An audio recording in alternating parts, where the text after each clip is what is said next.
Tuesday training, the first one after Easter. And we've got a few more coming up for you between now and the end of the year. So keep posted on your emails to see what training is available. Tonight, we have got John and Julie who are going to lead us on a session which is basically the practicalities of pathways. And John's going to explain more about this to you in a minute. I'll introduce John. He is one of the 2 Pathways ambassadors for the district. He represents the UK and Zane represents Ireland. He is a member, and I'll get this right, of East Hertfordshire Toastmasters, and he's president at Cornerstone. He's been a Toastmaster for many years, quite a few years. He is well versed in pathways, and hopefully tonight you are going to learn a great deal more about pathways and the practical aspects of pathways. So it's more a practical session than a theoretical one. So without me chunching on anymore, I would like to hand the floor over to John, who will explain the rest of the evening. So please help me welcome John. Thank you, Danny. Thank you for that very kind introduction, and welcome everybody. And thank you for joining me on this lovely spring evening when some of the pub gardens are open. So I know a lot of us are sacrificing a lot to be here tonight. As Danny said, my name is John Alsop, and I'm one of the Pathways ambassadors for D71. Pathways has been a challenge for many of us, and it's still quite an area where we sometimes struggle to understand our way through it. So tonight I'm being joined by Julie Kenny. Julie has been a Toastmaster for 12 years and is an ETM. Julie is a member of Ipswich Electrifier Speakers Club and Chelmsford City Communicators. In addition to being a DTM, Julie is also working on 2 pathways: leadership development, presentation mastery, and strategic relationships. And Julie is a very keen ambassador for pathways. So I've asked Julie to join me this evening to help me navigate through the questions and the problems that you might be facing.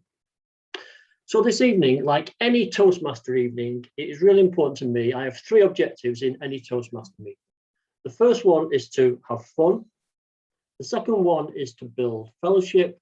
And the third one is to learn something. So hopefully tonight we will have some fun, get to know each other a little bit better, and learn something on the way. So the format for this evening will be, I'm going to give a very, very brief presentation on pathways. It's just a very broad overview on pathways.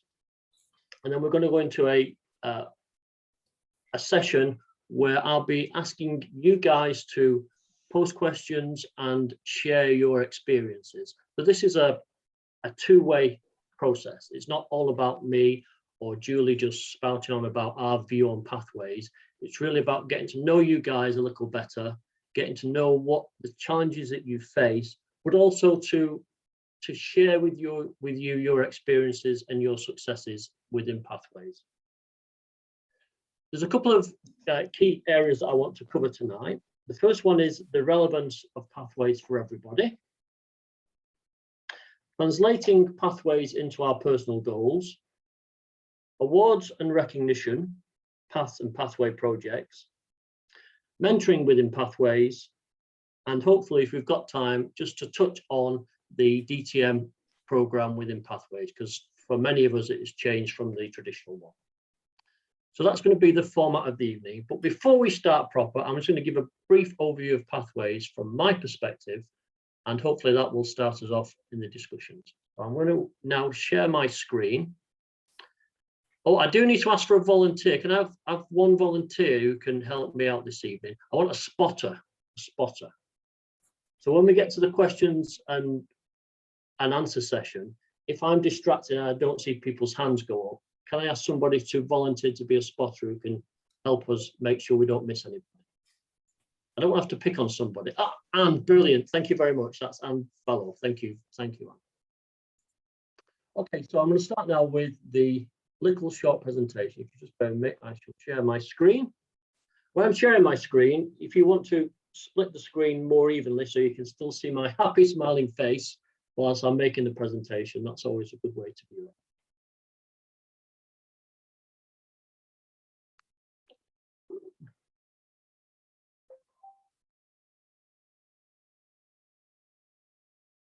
Okay, is that sharing now? Excellent. So when I was a young child, we used to go to Butlins. Every year we went to Butlins, not just our family, it was an extended family that used to go to Butlins. So there was the children, the parents and the grandparents. And every time we all went wanting something different from our experience at Butlins. And one thing that I learned very early on as a young child was when we are in places that we're looking to explore different things and find different things out, it's really important to have a clear understanding of where you are, where you want to go, and know the path you are taking to ensure a successful journey. And for me, Pathways is very much like that, or Toastmasters for me generally is very much like that. I have a goal and I want to make sure that I make the most sensible track to reach that goal.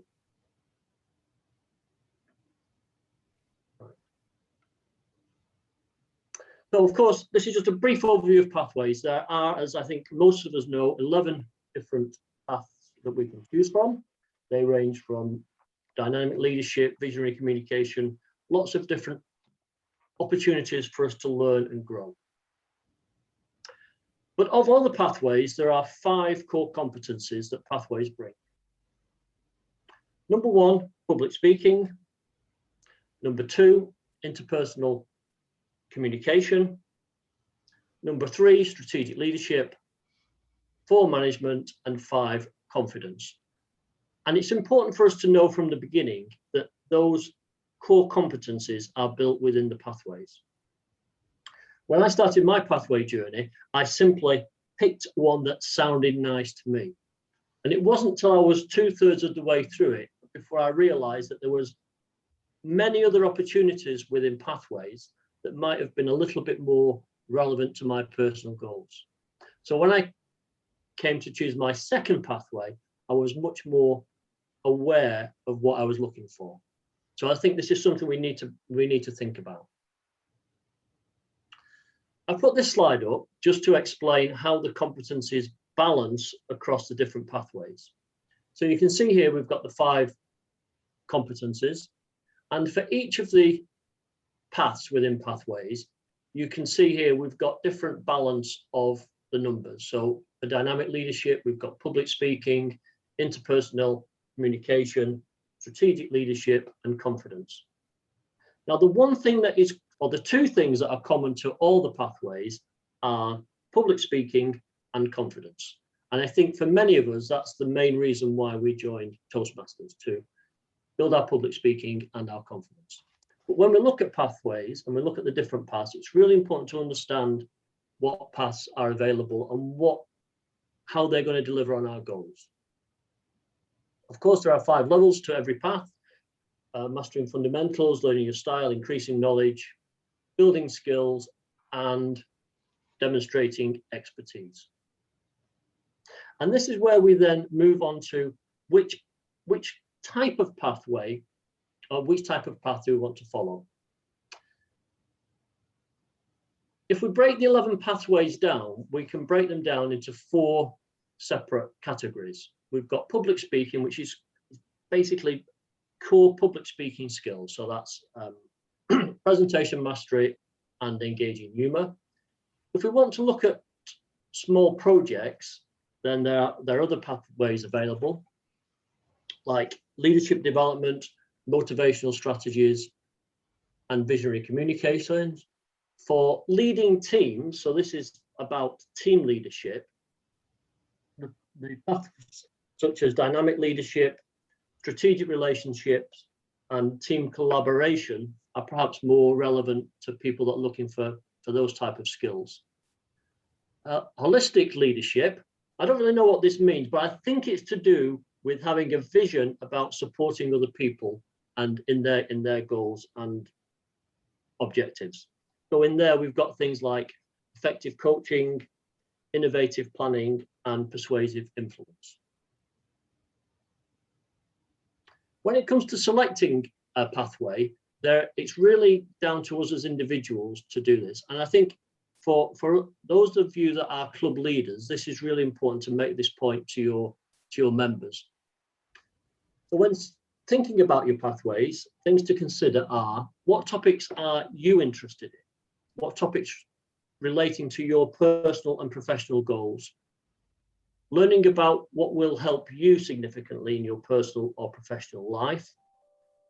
Look at your current strengths, your current weaknesses, and what you feel you want to improve on. And I think if you put all those into the matrix of deciding which pathway to follow, then you're going to set off in a good direction. I'm going to come onto the DTM side a little bit later. So as I said, this was just a broad overview of pathways, and hopefully that can start our discussion and exchange of ideas about pathways and some of the challenges. So I'm now going to open this up to you guys to ask questions, and what I'd like to start with is questions about perhaps the challenges you've felt when you've come to select the path that you're working on, or the path you want to work on, and also reflection on some of the successes that you've had in that. So this, as I said before, this is a two-way discussion. So I'm really looking for you guys to put your hands up and say, I've got a question, or I felt this challenge, and hopefully between us we can talk through those challenges and share ideas of how we can pull through them. So who would like to start this part of the discussion? Anybody? Oh, Geeta. Hi, Geeta, are you there? You're on mute. Thank you. Thanks. Yes, I'm here. Thanks. I was just wondering, a bit of a turmoil, because I don't know whether to go for visionary communication, the motivational one, or the dynamic coaching. I want to teach about positivity, law of attraction, and various other things. And I was just wondering which one would be most, because I think it encompasses all of those things. So I'm not sure which pathway to go for. Okay, Julie, do you want to give some feedback on that?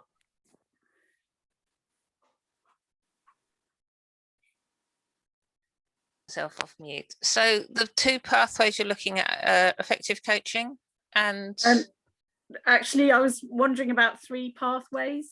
So one would be the visionary one would be the coaching, and one would be the motivational one. So I'm not sure, because I think it's all part of it anyway, really. So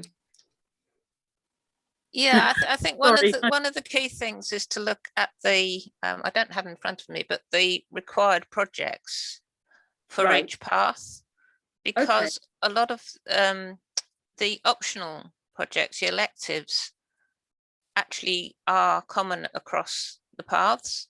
Right. Okay. But they might be required on a different path, but if it's elective in a path, it will be available on another path. So you've got quite a lot of flexibility in there. So I would look at the required projects at level, well, 2, but particularly level 3 and 4 and 5. Okay. And I think that will help you focus. Okay. Thank you so much. No, that's really useful. I'll definitely look. Thank you. And just to follow on from that, I do have, and I'm just going to share this screen with you again. And I'll share this with everybody. So this is a matrix of level 4 and level 5 projects. Let me move that off the screen. So these are the different paths that are involved. These are the different paths. The electives and the requirements, so the L is the requirement, the E is an elective. Right. So you can see on this matrix all the different, this is just looking at level 4 and 5 projects rather than the whole mix. Right. Because it's, for me, the level 4 and 5 projects are probably the ones that are more challenging and more focused on new goals. Although in level 3 there are a number of different opportunities. Right. And then if we look here, we can see the different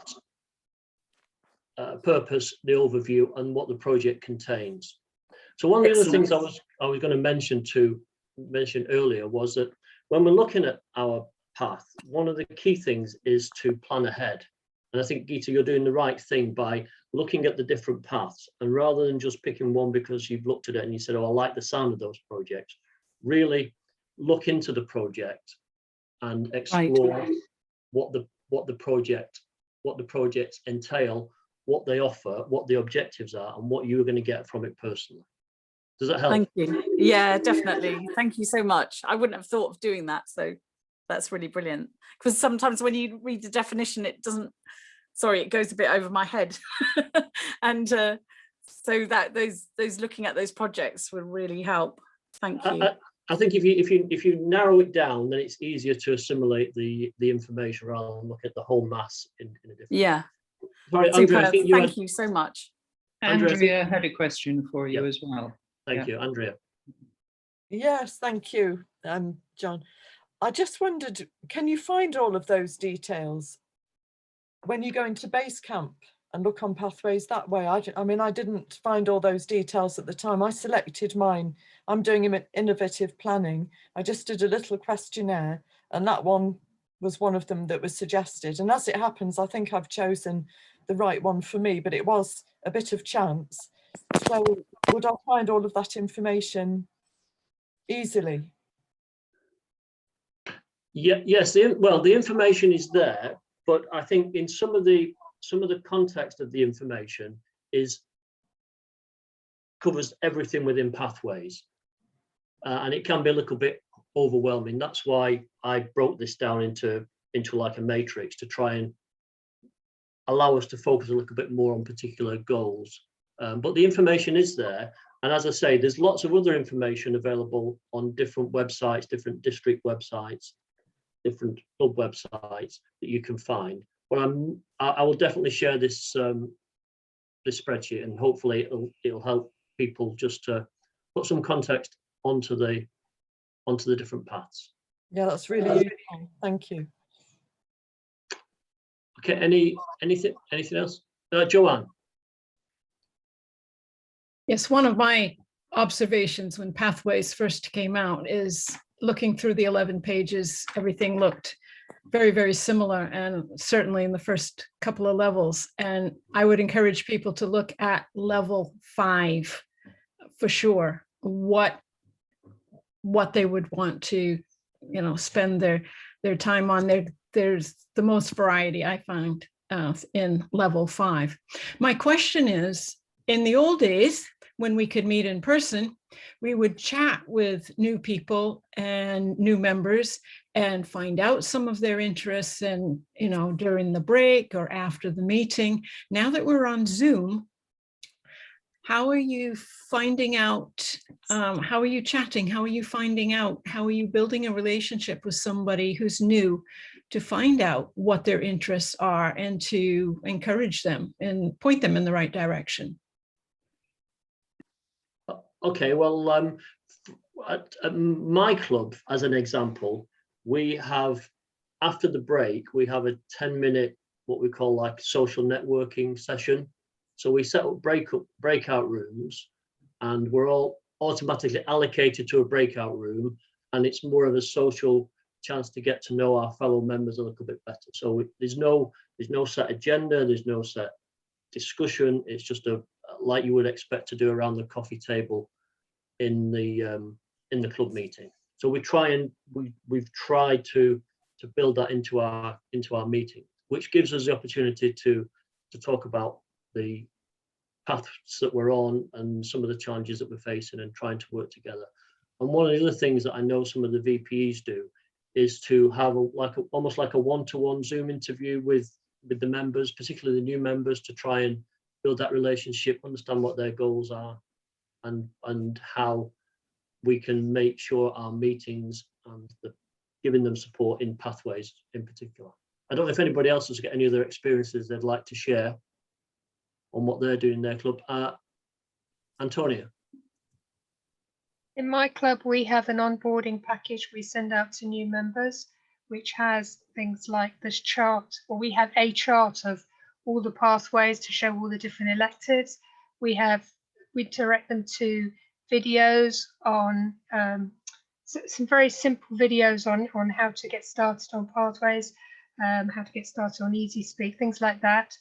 And we also appoint people mentors, and we just pick up the phone. We talk to members. We have 2 WhatsApp groups in our club. One is for chat, and one is for official announcements. And we WhatsApp individual members. So either the VPM does it, or I do it as president and VPE, and we just get to know people. When they're preparing for their icebreaker, that's really good because we can find out stuff about them, but we just talk to people one-to-one as much as possible, talk to them at the meetings, talk to them behind the scenes. I make it a point in my club to make a real community and know stuff about all of the members. Mm-hmm. That's what we do. That's brilliant. Thank you, Antonia, for sharing that. Winifred.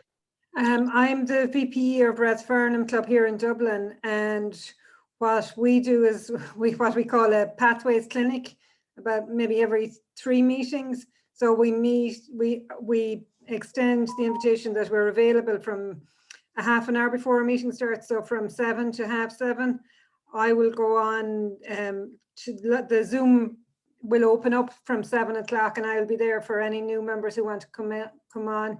I'll share my screen, talk them through pathways, show them, like ensure that you have the pop-up off, that kind of thing, show them how to do the quiz, and it works out well. Sometimes you might have 3 or 4, sometimes you might have 1, you might have a member that's just starting off on pathways who's been a member for a while and is moving across. So it works out well, and it's talking to people, I think, back to the previous speaker. Yeah, excellent. Thank you, Winifred. Martin. Yeah, something like Martin Farrell here. I'm in Phoenix Tara Club, and I look after the pathways in the club. And we got 8 new members, and I invited them all to a meeting. And then I decided to tell the experienced people if they wanted to come along, because I felt we hadn't concentrated on level 3, 4, and 5 for them. We were so preoccupied getting everyone on pathways. So a number of the experienced people came along, and it was great for the new people because they could see what was down the road for them, and they sat back in amazement as the experienced people was talking about what you can do in level 3 and level 4 and level 5. And now we concentrated, the presentation was on the basics, and the experienced people chirped in with a few bits, but the mix of experienced and newbies worked extraordinarily well for us. Thank you for that. Thank you, Martin. Yeah, I think one of the things we have to be aware of is that when people start off at first join Toastmasters and they look at pathways and they look at they're challenged by the first 2 or 3 projects. I think we can all remember joining Toastmasters and having to do the first icebreaker speech and the first couple of speeches in the competent communicator manual, or our first pathway speeches. And I think it's really important that we also explain to new members the long game as well, because what you don't want to have is members that join really enthusiastic, they get themselves on a pathway, they get through the first 2 levels, and as Julie said, then they get to level 3, and perhaps it's not giving them the rewards that they're looking for, simply because they went through a process of ticking some boxes on screen and been told to do a visionary communication. So I think that's one of the key things to me, is to think about the project, and as Martin said, get the opportunity to share with the more experienced members. And did you have a question?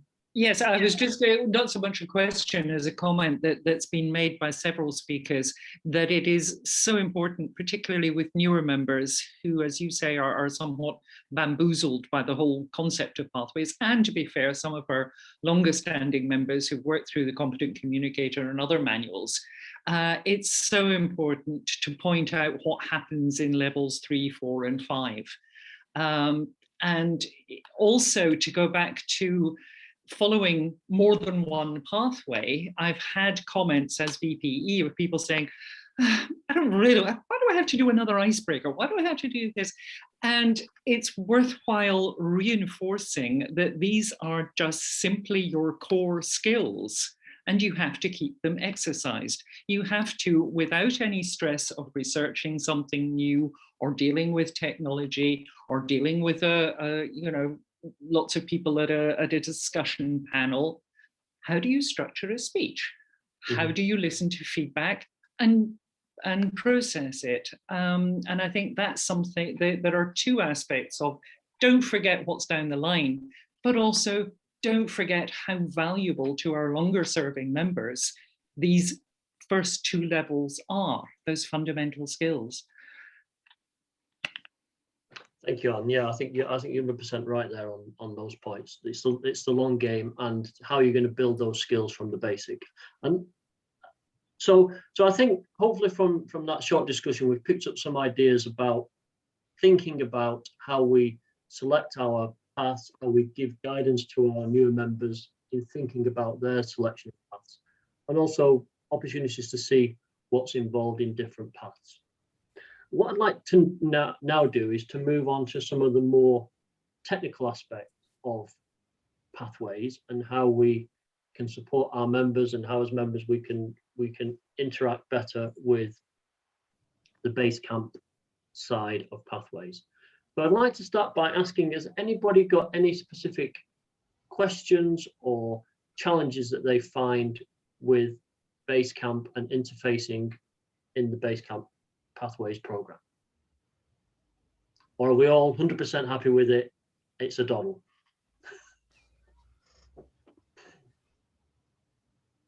Teresa, I think 100% happy would be a little optimistic for most people on pathways. As time has gone, personally, as time has gone by, I've gotten more and more comfortable with pathways, but I don't think anything will compensate for the fact that the website moves slower than treacle in January sometimes, and you're sitting there twiddling your fingers while it updates if you're a VPE to find out the state of your club on pathways. But I think it's one of those systems that is evolving. And from when I took on as VPE 2 years ago, I have seen improvements on the system itself, for which I am most grateful, because really 2 years ago, it was pretty much a clunker to stumble your way around. And I'm finding it easier and more user-friendly now. So I think it's good to know that people are taking on board what are undoubtedly lots of comments. Yeah. No, I agree. Sorry, Teresa, you had your hand up. Yes, I finished one pathway and I'm about to do level 5 on a second one, and I've started a third. So you'd think, oh, I'm a whiz by now, but I still go in and then I find, where's that gone? But one of my problems is getting something signed off, and you're hitting launch and then you're looking for the mark complete. And somebody said to me, oh, it doesn't have to be the VPE, but then you'll upset the VPE if it's not the VPE. If you bypass the VPE, I presume the VPE, I haven't been VPE, I was VPE before Pathways, so I escaped that one. But I presume the VPEs in the room get their little message that says, Trace Kinahan is in there doing giving me more work. But, and as well as that, I haven't yet found, I know it's gone off to some little folder for itself, and I researched it and I haven't gone back to find that folder that it has jumped from the page where it was my lovely level 5 certificate. So I'll find that someday. But it would be good if maybe you do it. The VPEs got a little, every year, got a little training at the start of the year to say, you know, within a couple of days, sign off, please, and let people move along. The other difficulty is, you know, when you reach up at level 4 or 5 and you have an 18-minute speech to do, and there's a little bit of pressure not to take the bigger ones. And when you've been in it a couple of years and you're doing your maybe second level 5 and you don't want to do the same thing you did before, because despite what some earlier people said, I find a bit of sameness about the level 5s and the level 4s. So I want to do something different. I don't want to do something I did before. I want to push myself a little. So one of the things I haven't done that I want to do is an 18-minute speech. That'll be a challenge for me. But then the pressure is I go back to the club and say I want an 18-minute speech. Oh, you know, you've already done a panel discussion back the way, you know. So well, anyway, that's me. Yeah, I think Teresa, you raise some really valid points there. Julie, do you want to respond on the process of, just for everybody aware, the process for confirming the awards and finishing the awards, the levels? Sure. Well, essentially, I think it really goes back to the fact that there are 3 roles that are base camp managers, which is the president, the VPE, and the secretary. Now, in our case, that's actually 2 people, not 3 people.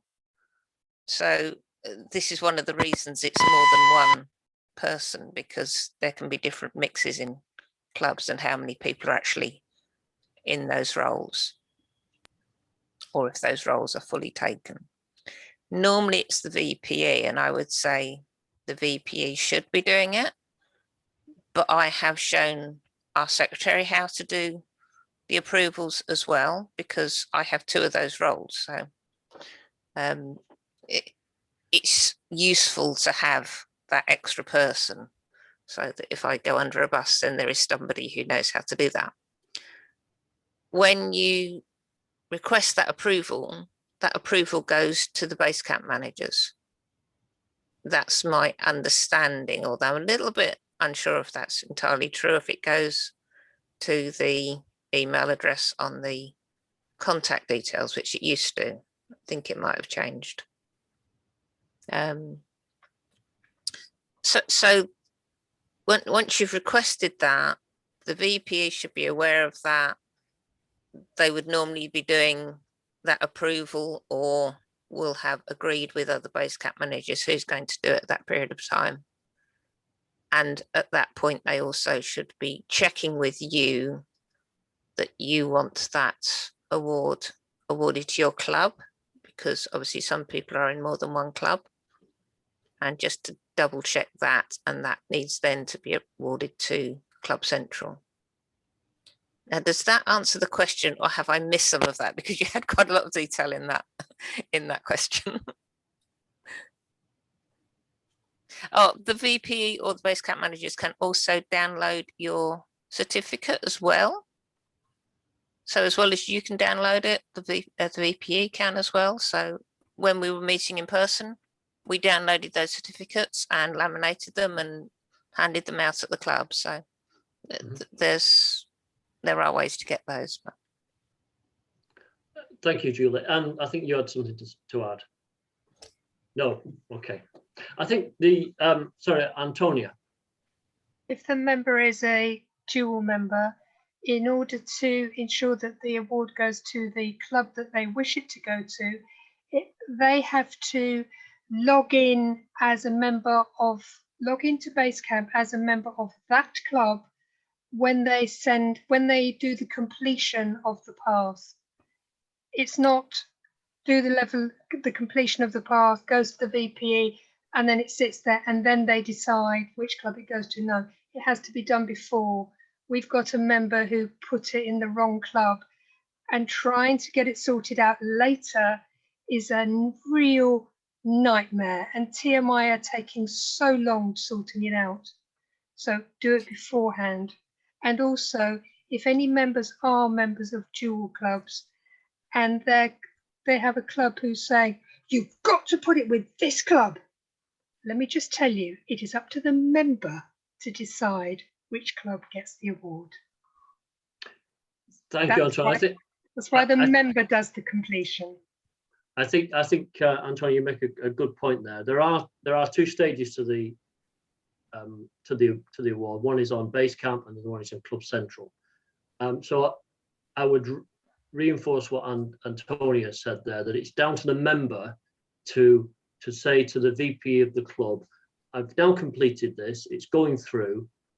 Will you make sure that you do the 2 steps, approve it at base camp, and then as soon as possible, approve it on Club Central. That way you're sure that the award, the recognition of the award at club level for the DCP point, in effect, goes to the club that that you as the member want the award to go to.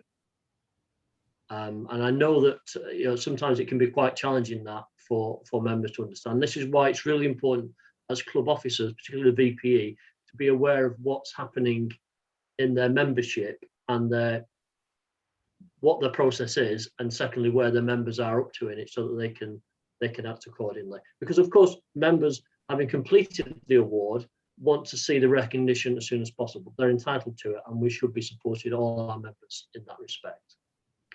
And I think sorry, just one last point. I think the other point that I think was made was about VP training at club officer training. I think it's something that we could take on board for club officer training going forward, particularly the first stage of club officer training, to make sure that the processes for VPE and pathways are reinforced, so that some of the issues that we're seeing through the year are overcome. Sorry, Anne, you wanted to mention something? As well as club officer training and formal training is yes, absolutely. But I think it's also very important that the retiring, if you like, VPE takes the time to walk the new VPE through these things, which you can discover them on Basecamp. I mean, you can discover everything on Basecamp if you've got the time to sit down and stumble around in it. But it is vitally important that the incoming VPE does know they can go to the retiring VPE to get guidance and reminders of things that might not immediately spring to mind when you're just enveloped by this whole pathway system and Basecamp. So yeah, handover is Julie, did you want to mention something else? Yes, there was a point I wanted to make about these 2 stages and what happens with dual members. So the approval within Basecamp does not assess that, does not make any difference to where that membership is allocated, where that award is allocated to the club. That's in Club Central, and that is separate. But what has changed recently, and well, TI told me it's changed recently. It's certainly something I saw and was surprised by. If you are logged into your first club, Club A, and you ask for approval, those emails will go to that VPE. If you then go on to Basecamp again and you change to another club and that hasn't yet been approved, a second set of emails will go to the club that you've just changed to. So just because you've got the emails come into you, do not assume that that is a go ahead to allocate my award to this club. Speak to the VPE or speak to the member and make sure that is the club they want it to go to. Yeah, thank you, Julie. I think that's a really important point, because I was under the impression that if I finished my level while logged on in one club on Basecamp, then when I finished that, the email would go to my VPE. But then I didn't realise that if I then logged on to do another path, maybe at another club, then they would get the email again if it hadn't been actioned. Yeah, apparently So it's an improvement, and it was a requested improvement, but it certainly took us by surprise. So. Yeah. I think John might have had a question. John Waldron. Sorry, John. Yeah, John. Sorry, John Waldron. Yeah. Yeah. Good evening. Thank you. Hi, John. I was just thinking about our situation in the club. VPs have it very difficult when they come in, because they have to learn easy speech and they have to learn pathways. And I'm just wondering, will we see the day where maybe the two could be merged and that you would have one system, or are they totally separate, are going to remain that way? Yeah, I mean, that is really unfortunate, but Pathways is a third-party program from Cornerstones, not my club, but Cornerstone. So it's an educational software system, whereas Easy Speak is more of a planning and personal record keeping. So it's very unlikely. I can't imagine that those two will merge at any time. In that case, when clubs are working on Easy Speak, it should match what's happening on Pathways. Well, I think that brings to another point about the recording of projects for individual members. I think particularly now we're all working online. Many of us are visiting different clubs and doing speeches and different roles at different clubs and projects at different clubs, and it's very difficult for the VPE of any club to keep track of, who's doing what, where, and when. And I'd be interested to know what people are doing. I know, for example, in my two clubs, we use Easy Speak, so we try and make sure that our members, if they're visiting a club that's on Easy Speak, that it's logged on Easy Speak, so we've got the record on Easy Speak. And if they're visiting a club that's not on Easy Speak, that's a little bit more difficult, but nevertheless, we try and ensure that they do the project as an external project. So I'd be interested to know what some other clubs are doing. Has anyone got any experience there that they'd like to share with us? Yes, well, I can say we've two people that have done speeches and other outside our club and may not have been on Easy Speak, and we have recorded them on Easy Speak. Yeah, I think it's from my point of view as in the club, I think it's good practice to be able to see, and I like to make sure that I can see where the projects I've done were, and my reference is Easy Speak. So I will, from a personal point of view, always try and make sure that my speeches are on Easy Speak, so I can see the dates of the speeches, the dates of the projects relative to my level in Pathways. Okay. One of the things that Teresa mentioned was the repeating projects over and over again, or doing similar projects.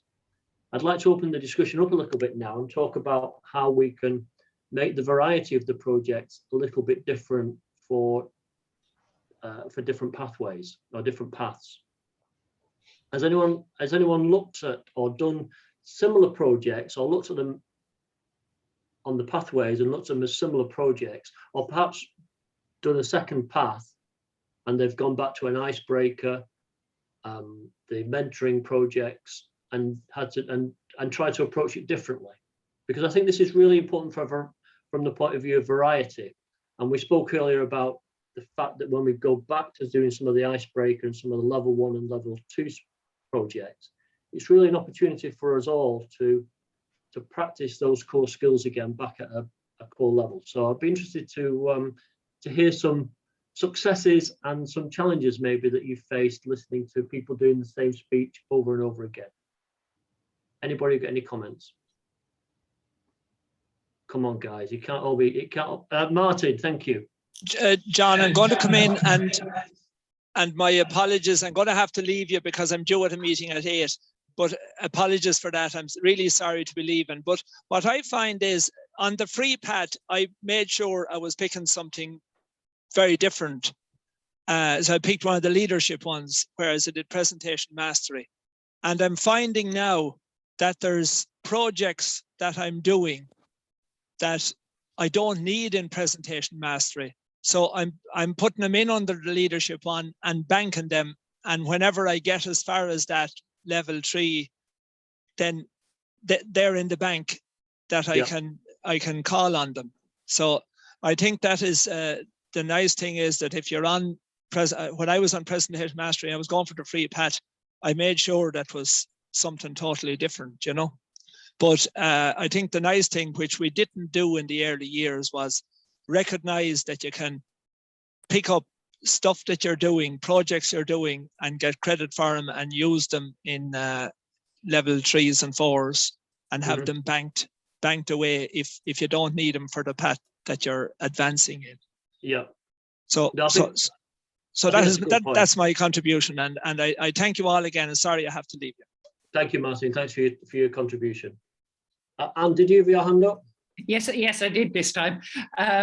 Yes, I would agree so much with what Martin says. One of the greatest improvements from the very beginning of Pathways was this ability to go ahead in a path and bank projects, if you like, before you'd finished a level. You could move up levels and go on to new projects.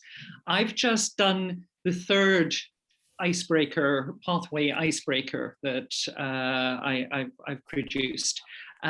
This time it was easier because I delivered it to a totally new audience, to a new club.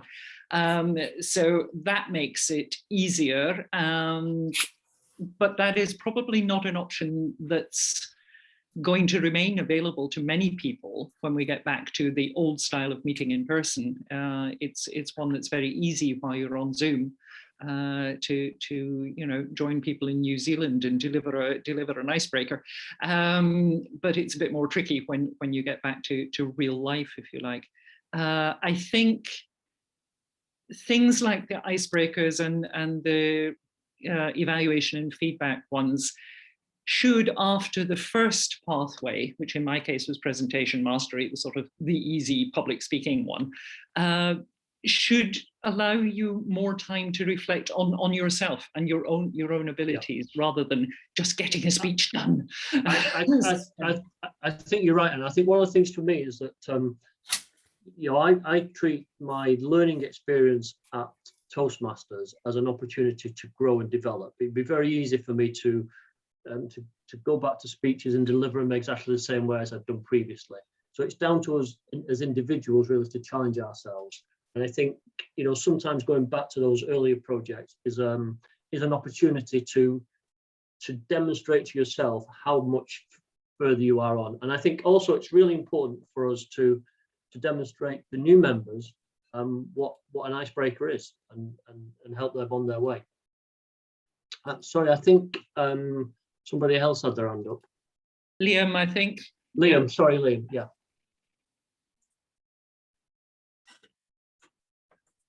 Yes, John, thank you. One of our members has embarked on a second path, and his icebreaker, he concentrated on talking about evaluation, how to do an evaluation under Pathways. And it was very interesting, and I think a novel way of addressing the icebreaker rather than, going over the same thing all over again. We already knew who he was, we knew what his ambitions were. So it did look a little bit unnecessary, if you like, to go through that again, introducing himself to the club and telling us what his strengths were and what his ambitions. So that was how he addressed it, and it was very useful. Thank you. Thank you, Liam. Yeah, I think it's a good opportunity. I know. Has anyone got any other comments they want to make? Sorry, John, did you have your hand up? John. Can I speak after John? Yes, certainly. Yeah. Sorry, Julie. I have a question there. In level 4, they have managed projects successfully. I would like to ask maybe from people that have done Pathways, what are your typical projects that you could use there in that, level? Level projects. Does anyone want to come back on that with their experience on that project? Can I borrow your phone to watch you cut the videos, please?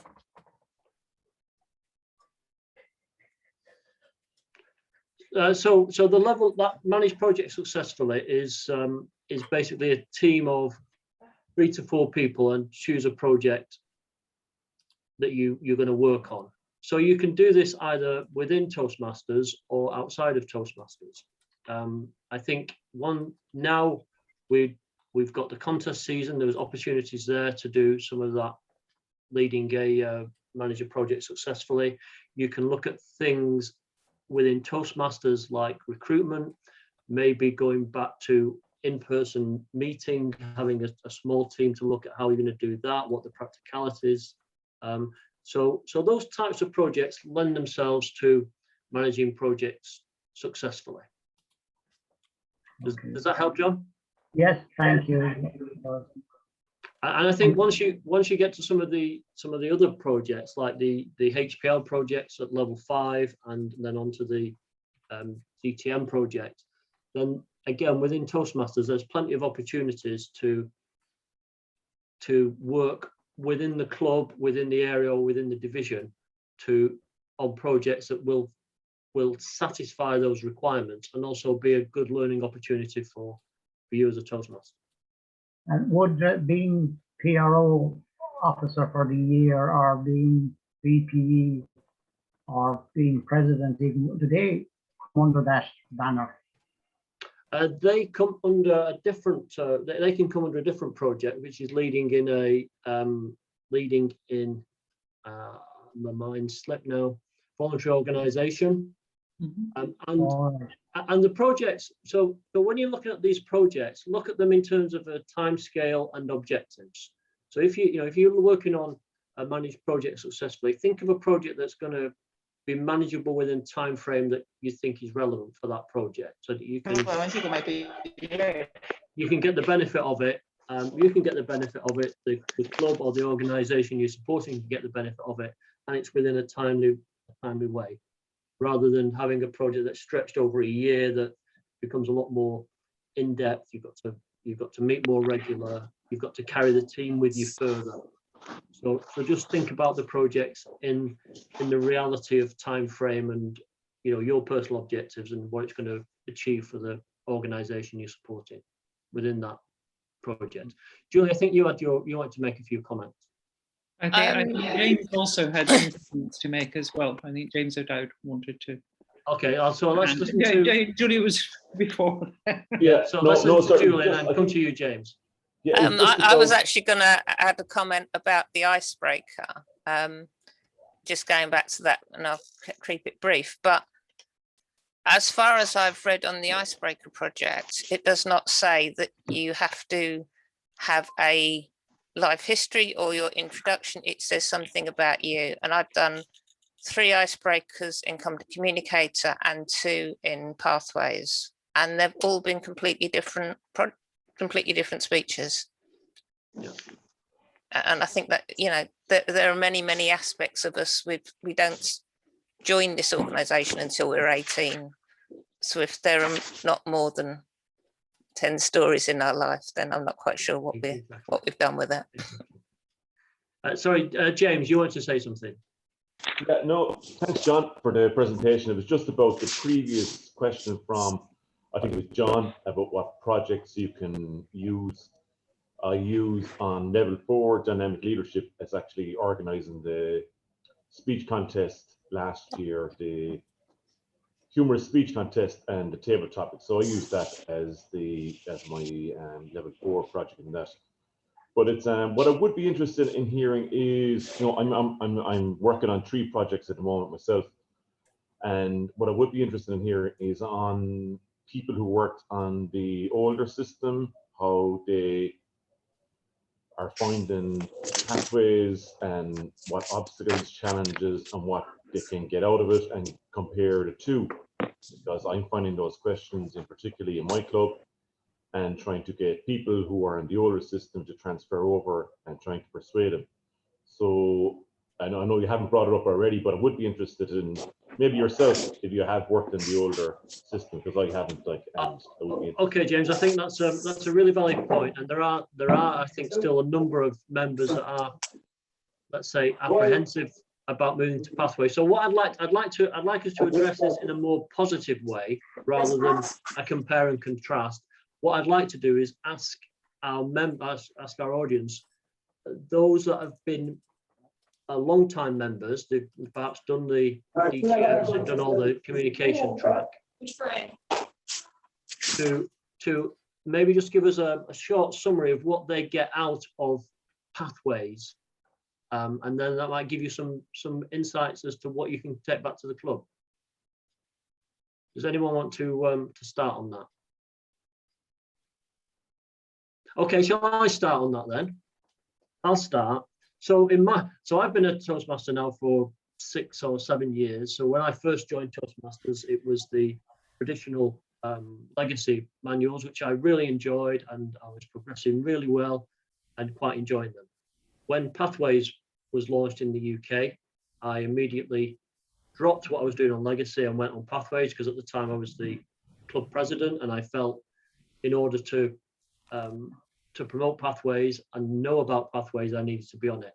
And what I found is that the projects on, whilst the communication manuals in the legacy system were good and they were interesting, they were quite limiting in terms of my personal growth from both a communication perspective in the broader sense, rather than just public speaking, but public speaking specifically, in communication in the broader sense, but also from a leadership perspective. So there's lots of projects that I've done at Toastmasters, things like leading in difficult situations, handling, conducting panel discussions, practicing for interviews, those types of projects that I felt really useful in my professional life, which I don't think I would have found with the legacy manuals.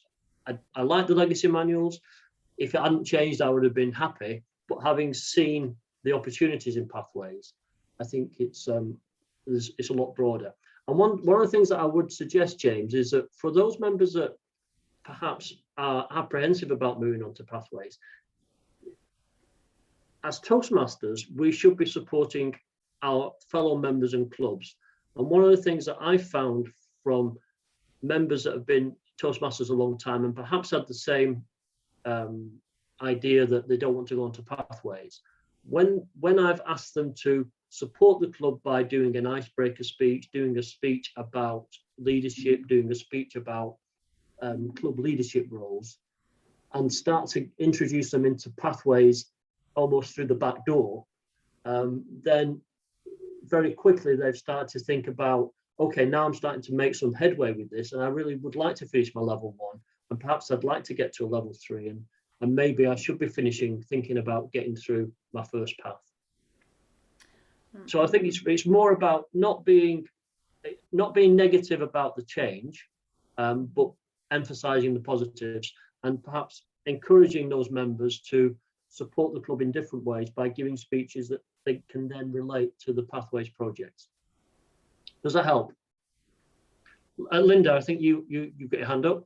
Yeah, I just wanted to say that in contrast to what you did, where you left the legacy programme and moved on to Pathways, I think all the things that you've said there are really positive, because what I did was go hell for leather to complete the legacy programme so that I could achieve my DTM, because I'd come so far that I really didn't see, you know, the thought of going back and starting all over again was actually really challenging. But of course, what the difference between you and I now is the fact that you embracing Pathways, you are far advanced on the understanding than things that I was, where I've spent the last several months just achieving my DTM. So yep. I'm starting all over again. So what you're saying is, by dumping the old system and moving on, you are actually in a far better position than I am.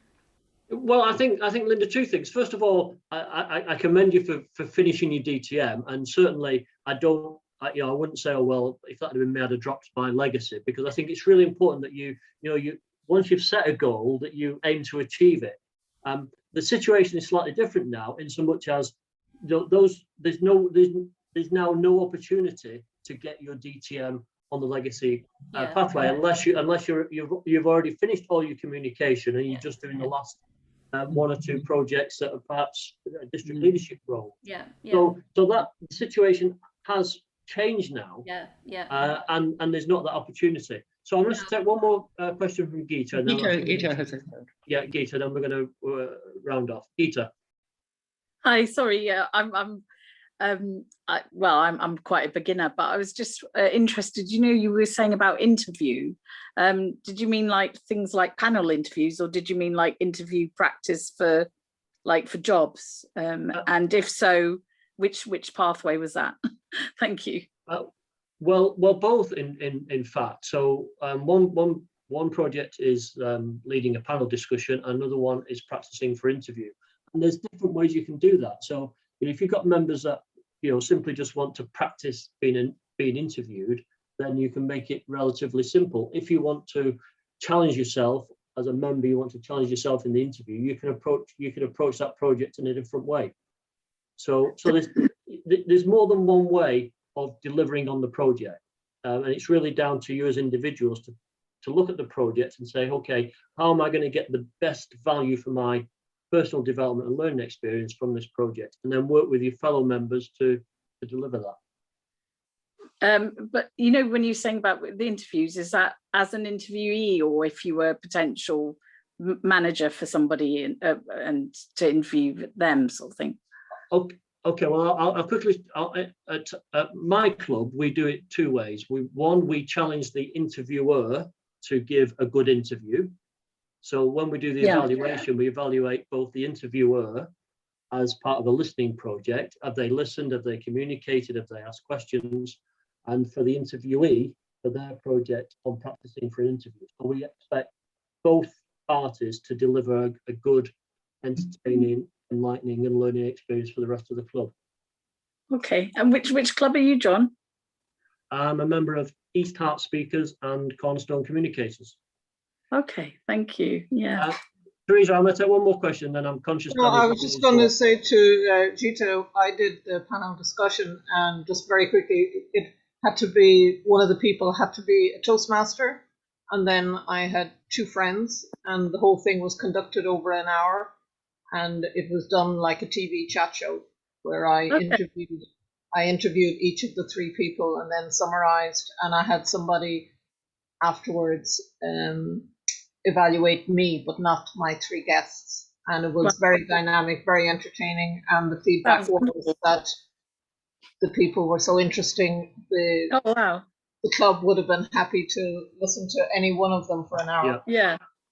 Wow. Yeah, so really I think the thing with Pathways is there's lots of opportunities to deliver the projects in a different way, a more challenging way, and a more in line. Thank you. Well, thank you very much for attending our little chat this evening. I hope you found it as enlightening as I did. I will share my contact details, and I'm sure, Julie, are you okay to share your contact details? Absolutely, yeah. Julie's contact details, and of course, if you've got any questions or you'd like to share some information, please do so. And thank you very much for your contribution tonight. You've made it very worthwhile for me, and I hope so for you as well. I'm now going to hand over to Danny. Thank you, Danny. Well, thank you very much, John and Julie, for that. If you sent out your objective as one that we learn something, and I certainly have learned quite a lot tonight. I've got quite a few notes written down here that I'm going to use in my VPE role at Leicester, so thank you so much for that. And I just want to let everybody know that we have got 3 more Tuesday training sessions, at least 3 more. Next week, we've got a parliamentary, looking at the power of parliamentary procedure, and that's going to help prepare people for the conference, which is going to be on the 22nd to 21st, 22nd and 23rd of May. We've got plenty of workshops going on in that as well. It's not just contests. There's lots of workshops that you can attend and carry on your learning with Toastmasters. So Larry is going to lead that next week. The following week, we've got 2 consecutive Tuesdays looking at how to use LinkedIn to grow your clubs. And it's not just going to be about the practicalities of LinkedIn, it's going to be how to develop a strategy to reach out and gain members for your club. So that is they're going to be the next 3 training sessions, and then we'll have a couple more after that as well. So please do keep an eye out on your emails. Daniel will be emailing out the details for the next few weeks. And don't forget as well the conference, to sign up for the conference. There's going to be plenty of opportunities to attend workshops, lots of topics available to you there. So with that, I'd like to say thank you very much to you all for turning up tonight. And I hope to see you all next week. So thank you and good night. Thank you, Danny. The hour soon goes. Sorry? The hour soon goes, doesn't it? It does, yeah. It goes in a flash. Well done, everyone. Yep. See you tomorrow, Joanne. See you on Friday.